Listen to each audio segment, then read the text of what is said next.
सभी दर्शकों को नमन करते हुए चलिए आज के शानदार, जानदार, दमदार वीडियो को शुरू करते हैं। गणतंत्र दिवस के शुभ अवसर पर हर कोई चाहता है एक बेहतरीन भाषण देकर सभी श्रोताओं का दिल जीत ले। अगर आप भी यही सोच रहे हैं, आपको गणतंत्र दिवस पर अच्छा भाषण देना है, सभी का दिल जीतना है, तो ये वीडियो आपके लिए बहुत ही खास होने वाला है। आपके लिए गणतंत्र दिवस के हर तथ्यों को संजोकर ऐसा बेहतरीन भाषण तैयार किया है जिसे आप कहीं भी बोलेंगे तो बड़े ही आसानी से सभी का दिल जीत पाएंगे। अगर आप किसी कंपटीशन में बोलेंगे तो गारंटीड आपको फर्स्ट प्राइज ये भाषण दिलवा सकता है। तो चलिए इस बेहतरीन भाषण को शुरू करते हैं।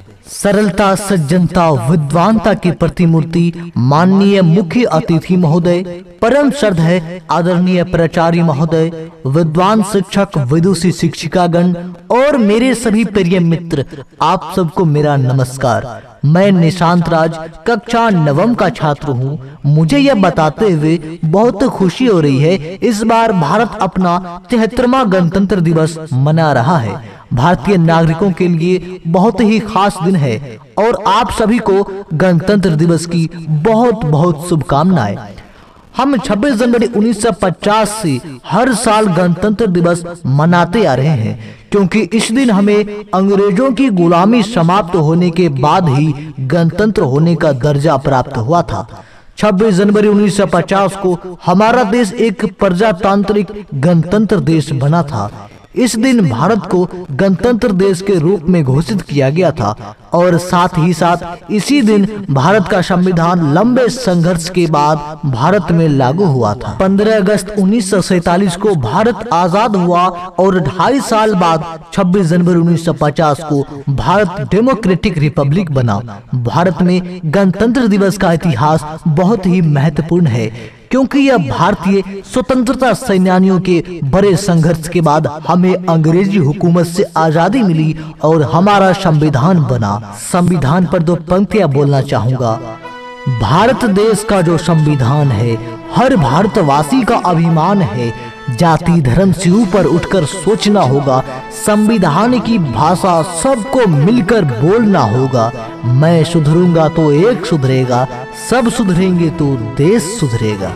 गणतंत्र का अर्थ है देश में रहने वाले लोगों को अपने प्रतिनिधियों को राजनीतिक नेता के रूप में चुनने का अधिकार। हमारे नेताओं और स्वतंत्रता सेनानियों के काफी संघर्ष के बाद हमें आजादी मिली और भारत का अपना संविधान बना, जिसमें सभी नागरिकों के मूल कर्तव्य, नियम और कानून का उल्लेख है। हम अपने देश के प्रति उनके बलिदान को कभी नहीं भूल सकते। उन्होंने ऐसा किया कि उनकी आने वाली पीढ़ियां संघर्ष के बिना जी सके और देश आगे बढ़े। हमें ऐसे महान अवसरों पर उन्हें याद करना चाहिए और उन्हें सलाम करना चाहिए। ऐसे महान स्वतंत्रता सेनानियों की याद में 2 पंक्तियां समर्पित करना चाहूंगा। चलो फिर से खुद को जगाते हैं, चलो फिर से खुद को जगाते हैं, अनुशासन का डंडा फिर से घुमाते हैं। सुनहरा रंग है गणतंत्र का शहीदों के लहू से, ऐसे शहीदों को हम सब सिर झुकाते हैं। चलो फिर से आज वो नजारा याद कर ले, चलो फिर से आज वो नजारा याद कर ले। शहीदों के दिलों में थी जो ज्वाला याद कर ले, जिसमें बहकर आजादी पहुंची थी किनारे पर, जिसमें बहकर आजादी पहुंची थी किनारे पर।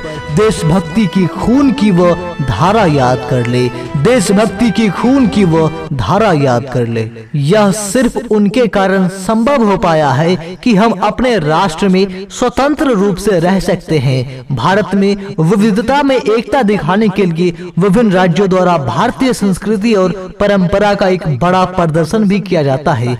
इंडिया गेट पर भारत के राष्ट्रपति वीरों को पुरस्कार देते हैं। विदेश से आए मुख्य अतिथि भी गणतंत्र दिवस समारोह में शामिल होते हैं। अंत में भारतीय ध्वज तिरंगा फहराया जाता है और राष्ट्रगान भी गाया जाता है। इसके बावजूद भारतीय गणतंत्र के समक्ष बहुत सी चुनौतियां मुंह फैलाए आज हमारे सामने खड़ी है, जो कि भारत देश के लिए चिंता का विषय है। जैसे भ्रष्टाचार। देश में आजादी के बाद से ही भ्रष्टाचार लगातार बढ़ रहा है। स्थिति बेहद निराशाजनक होती जा रही है। जनता मूलभूत सुविधाओं से वंचित है। अधिकांश नेता, मंत्री, सरकारी अफसर, कर्मचारी जिनके पास जिम्मेदारियां हैं, वे उनका ईमानदारी से निर्वाह नहीं कर रहे हैं। हर कोई गलत तरीके से पैसे कमाने को ललायत है। जनता की सेवा से जुड़े राजनीति के क्षेत्र में अपराधियों और भ्रष्ट लोगों का जमावड़ा है।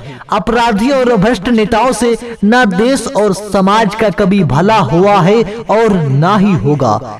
और है सांप्रदायिकता। भारतीय संविधान में देश को धर्मनिरपेक्ष रखा गया ताकि देश के सब नागरिक समान हो, किसी के साथ भेदभाव ना हो। लेकिन राजनीतिक दलों ने इसके ताने बाने को उधेड़ कर रख दिया है। राजनीतिक दल सत्ता के लालच में समाज को धर्म और जातियों में बांटने की नीति चलाते हैं, जिसके चलते विभिन्न धर्मों और जातियों के बीच मनमुटाव बढ़ रहा है, जो देश की एकता और अखंडता के लिए खतरा है। तीसरी चिंता का विषय है खराब स्वास्थ्य सेवा। तेजी अपने पैर पसारती कोरोना महामारी के कारण लाखों लोग असमय काल के गाल में समा गए। रोटी, कपड़ा, मकान, स्वास्थ्य, शिक्षा जैसे विषयों की सरकारों द्वारा अनदेखी का नतीजा यह है कि मरीजों के लिए अस्पताल में बेड तक नहीं है। ऑक्सीजन की कमी के चलते लोग दम तोड़ रहे हैं। लोगों को समुचित इलाज तक नहीं मिल पा रहा है। स्वास्थ्य ढांचा चरमरा गया है।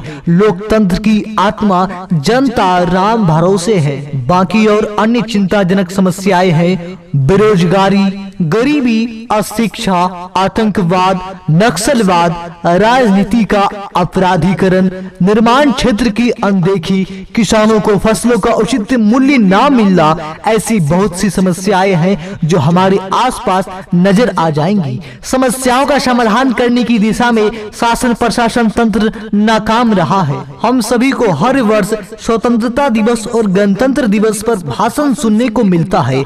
उनमें देश की समस्याओं का जिक्र होता है और गौर करेंगे तो पता चलेगा कि ये समस्याएं आज की नहीं है, ये कई दशकों से देश में मौजूद है। और स्वतंत्रता दिवस और गणतंत्र दिवस पर दिए जाने वाले भाषणों, निबंध में इनका जिक्र होता रहा है, पर समाधान अब तक नहीं हो सका है।